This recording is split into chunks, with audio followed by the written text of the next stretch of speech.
कफन कहानी मुंशी प्रेमचंद। एक झोपड़े के द्वार पर बाप और बेटा दोनों एक बुझे हुए अलाव के सामने चुपचाप बैठे हुए हैं और अंदर बेटे की जवान बीबी बुधिया प्रसव वेदना में पछाड़ खा रही थी।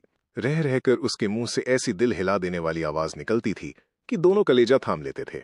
जाड़ों की रात थी, प्रकृति सन्नाटे में डूबी हुई, सारा गांव अंधकार में लय हो गया था। घीसू ने कहा मालूम होता है बचेगी नहीं, सारा दिन दौड़ते हो गया, जा देख तो आ। माधव चिढ़कर बोला, मरना ही तो है जल्दी, मर क्यों नहीं जाती, देख कर क्या करूं। तू बड़ा बेदर्द है बे, साल भर जिसके साथ सुख चैन से रहा उसी के साथ इतनी बेवफाई। तो मुझसे तो उसका तड़पना और हाथ पांव पटकना नहीं देखा जाता। चमारू का कुनबा था और सारे गांव में बदनाम। घीसू एक दिन काम करता तो 3 दिन आराम करता। माधव इतना कामचोर था कि आध घंटे काम करता तो घंटे भर चिलम पीता, इसलिए उन्हें कहीं मजदूरी नहीं मिलती थी। घर में मुट्ठी भर भी अनाज मौजूद हो तो उनके लिए काम करने की कसम थी। जब 2-4 फाके हो जाते तो घीसू पेड़ पर चढ़कर लकड़ियां तोड़ लाता और माधव बाजार से बेच लाता, और जब तक वो पैसे रहते दोनों इधर उधर मारे मारे फिरते। गांव में काम की कमी न थी। किसानों का गांव था, मेहनती आदमी के लिए 50 काम थे, मगर इन दोनों को उसी वक्त बुलाते जब 2 आदमियों से एक का काम पाकर भी संतोष कर लेने के सिवा और कोई चारा न होता। अगर दोनों साधु होते तो उन्हें संतोष और धैर्य के लिए संयम और नियम की बिल्कुल जरूरत न होती। ये तो इनकी प्रकृति थी। विचित्र जीवन था इनका। घर में मिट्टी के 2-4 बर्तन के सिवा कोई संपत्ति नहीं। फटे चीथड़ों से अपनी नग्नता को ढांके हुए जिए जाते थे। संसार की चिंताओं से मुक्त, कर्ज से लदे हुए। गालियां भी खाते, मार भी खाते, मगर कोई गम नहीं। दीन इतने की वसूली की बिल्कुल आशा न रहने पर भी लोग इन्हें कुछ न कुछ कर्ज दे देते थे।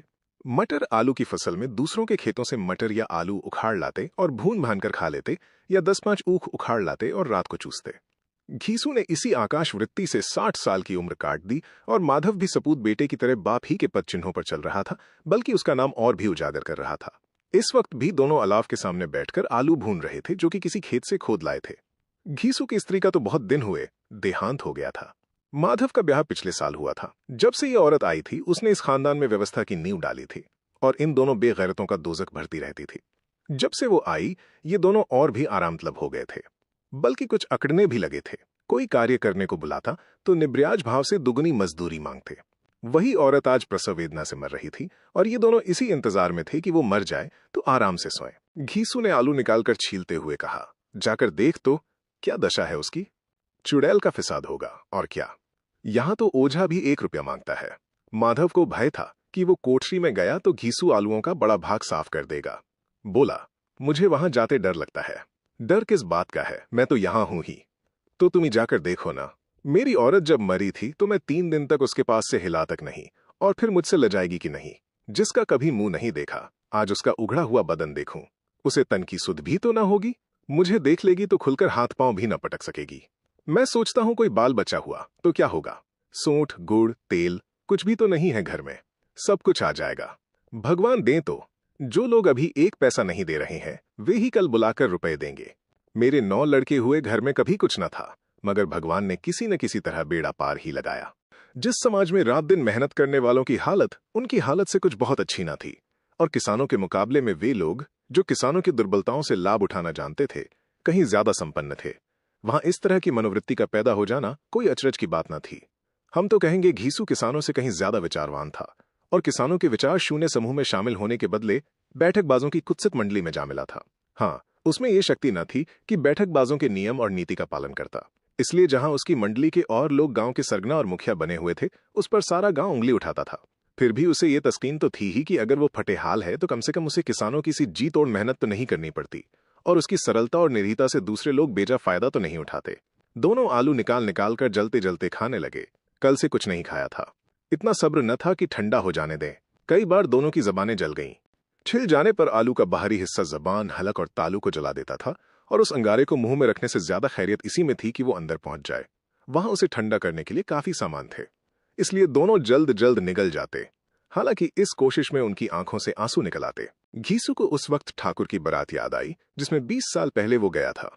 उस दावत में उसे जो तृप्ति मिली थी वो उसके जीवन में एक याद रखने लायक बात थी, और आज भी उसकी याद ताजी थी। बोला, वो भोज नहीं भूलता। तब से फिर उस तरह का खाना और भरपेट नहीं मिला। लड़की वालों ने सबको भरपेट पूड़ियां खिलाई थीं, सबको। छोटे बड़े सबने पूड़ियां खाईं, और असली घी की। चटनी, रायता, 3 तरह के सूखे साग, 1 रसेदार तरकारी, दही, चटनी, मिठाई। अब क्या बताऊं कि उस भोज में क्या स्वाद मिला। कोई रोक टोक नहीं थी, जो चीज चाहो मांगो, जितना चाहो खाओ। लोगों ने ऐसा खाया कि किसी से पानी न पिया गया। मगर परोसने वाले हैं कि पत्तल में गर्म गर्म गोल गोल सुवासित कचौड़ियां डाल देते हैं। मना करते हैं कि नहीं चाहिए, पत्तल पर हाथ रोके हुए हैं, मगर वो हैं कि दिए जाते हैं। और जब सबने मुंह धो लिया तो पान इलायची भी मिली, मगर मुझे पान लेने की कहाँ सुध थी। खड़ा हुआ न जाता था, चटपट जाकर अपने कंबल पर लेट गया। ऐसा दिल दरियाव था वो ठाकुर। माधव ने इन पदार्थों का मन ही मन मजा लेते हुए कहा, अब हमें कोई ऐसा भोज नहीं खिलाता। अब कोई क्या खिलाएगा? वो जमाना दूसरा था। अब तो सबको किफायत सूझती है। शादी ब्याह में मत खर्च करो, क्रियाक्रम में मत खर्च करो। पूछो, गरीबों का माल बटोर बटोर कर कहाँ रखोगे? बटोरने में तो कमी नहीं है, हाँ खर्च में किफायत सूझती है। तुमने एक 20 पूरियां खाई होंगी, 20 से ज्यादा खाई थी। मैं 50 खा जाता, 50 से कम मैंने ना खाई होंगी। अच्छा पका था। तू तो मेरा आधा भी नहीं है। आलू खाकर दोनों ने पानी पिया और वहीं अलाव के सामने अपनी धोतियां ओढ़कर पांव पेट में डाले सो रहे, जैसे दो बड़े बड़े अजगर गैंडुलियां मारे पड़े हों। और बुधिया अभी तक कराह रही थी। सवेरे माधव ने कोठरी में जाकर देखा तो उसकी स्त्री ठंडी हो गई थी। उसके मुंह पर मक्खियां भिनक रही थीं, पथराई हुई आंखें ऊपर टंगी हुई थीं, सारी देह धूल से लथपथ हो रही थी। उसके पेट में बच्चा मर गया था। माधव भागा हुआ घीसू के पास आया, फिर दोनों जोर जोर से हाय हाय करने और छाती पीटने लगे। पड़ोस वालों ने ये रोना धोना सुना तो दौड़े हुए आए और पुरानी मर्यादा के अनुसार इन अभागों को समझाने लगे। मगर ज्यादा रोने पीटने का अवसर न था, कफन की और लकड़ी की फिक्र करनी थी। घर में तो पैसा इस तरह गायब था जैसे चील के घोंसले में मांस। बाप बेटे रोते हुए गांव के जमींदार के पास गए। वो इन दोनों की सूरत से नफरत करते थे। कई बार इन्हें अपने हाथों से पीट चुके थे, चोरी करने के लिए, वादे पर काम पर न आने के लिए। पूछा, क्या है बेघिसुआ, रोता क्यों है? अब तो तू कहीं दिखलाई भी नहीं देता, मालूम होता है इस गांव में रहना नहीं चाहता। घीसू ने जमीन पर सिर रखकर आंखों में आंसू भरे हुए कहा, सरकार बड़ी विपत्ति में हूं। माधव की घरवाली रात को गुजर गई। रात भर तड़पती रही सरकार। हम दोनों उसके सिरहाने बैठे रहे। दवा दारू जो कुछ हो सका सब कुछ किया, मुदा वो हमें दगा दे गई। अब कोई एक रोटी देने वाला भी न रहा मालिक। तबाह हो गए, घर उजड़ गया। आपका गुलाम हूं, अब आपके सिवा कौन उसकी मिट्टी पार लगाएगा? हमारे हाथ में तो जो कुछ था वो सब तो दवा दारू में उठ गया। सरकार ही की दया होगी तो उसकी मिट्टी उठेगी। आपके सिवा किसके द्वार पर जाऊं? जमींदार साहब दयालु थे, मगर घीसू पर दया करना काले कंबल पर रंग चढ़ाना था। जी में तो आया कह दें चल दूर हो यहां से, यूं तो बुलाने से भी नहीं आता। आज जब गरज पड़ी तो आकर खुशामद कर रहा है। हरामखोर कहीं का, बदमाश। लेकिन ये क्रोध या दंड देने का अवसर न था। जी में कुड़ते हुए 2 रुपए निकालकर फेंक दिए, मगर सांत्वना का एक शब्द भी मुंह से ना निकला। उसकी तरफ ताका तक नहीं, जैसे सिर का बोझ उतारा हो। जब जमींदार साहब ने 2 रुपए दिए तो गांव के बनिए महाजनों को इनकार का साहस कैसे होता? घीसू जमींदार के नाम का ढिंढोरा भी पीटना जानता था। किसी ने 2 आने दिए, किसी ने 4 आने। 1 घंटे में घीसू के पास 5 रुपए की अच्छी रकम जमा हो गई। कहीं से अनाज मिल गया, कहीं से लकड़ी। और दोपहर को घीसू और माधव बाजार से कफन लाने चले। इधर लोग बांस वांस काटने लगे। गांव की नर्मदिल स्त्रियां आ आकर लाश देखती थीं और उसकी बेकसी पर 2 बूंद आंसू गिराकर चली जाती थीं। 3 बाजार में पहुंचकर घीसू बोला, लकड़ी तो उसे जलाने भर को मिल गई है, क्यों माधव? माधव बोला, हाँ लकड़ी तो बहुत है, अब कफन चाहिए। तो चलो कोई हल्का सा कफन ले लें। हाँ और क्या, लाश उठते उठते रात हो जाएगी। रात को कफन कौन देखता है? कैसा बुरा रिवाज है कि जिसे जीते जी तन ढांकने को चीथड़ा भी ना मिले, उसे मरने पर नया कफन चाहिए। कफन लाश के साथ जल ही तो जाता है, और क्या रखा रहता है। यही 5 रुपए पहले मिलते तो कुछ दवा दारू कर लेते।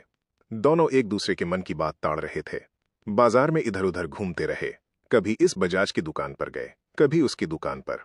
तरह तरह के कपड़े, रेशमी और सूती देखे, मगर कुछ जचा नहीं। यहां तक कि शाम हो गई। तब दोनों न जाने किस दैवी प्रेरणा से एक मधुशाला के सामने जा पहुंचे और जैसे किसी पूर्व निश्चित व्यवस्था से अंदर चले गए। वहां जरा देर तक दोनों असमंजस में खड़े रहे। फिर घीसू ने गद्दी के सामने जाकर कहा, साहू जी, एक बोतल हमें भी देना। उसके बाद कुछ चिखौना आया, तली हुई मछली आई और दोनों बरामदे में बैठकर शांतिपूर्वक पीने लगे। कई कुज्जियां ताबड़तोड़ पीने के बाद दोनों सरूर में आ गए। घीसू बोला, कफन लगाने से क्या मिलता, आखिर जल ही तो जाता, कुछ बहू के साथ तो न जाता। माधव आसमान की तरफ देखकर बोला, मानो देवताओं को अपनी निष्पापता का साक्षी बना रहा हो। दुनिया का दस्तूर है, नहीं लोग बांभनों को हजारों रुपए क्यों दे देते हैं?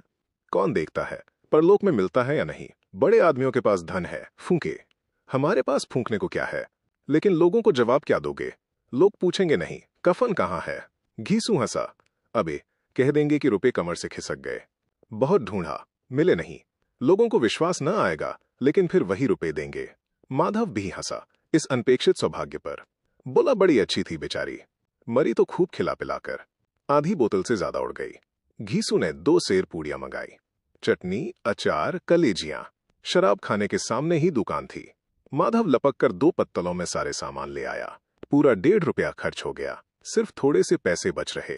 दोनों इस वक्त इस शान में बैठे पूड़ियां खा रहे थे जैसे जंगल में कोई शेर अपना शिकार उड़ा रहा हो। न जवाबदेही का खौफ था, न बदनामी की फिक्र।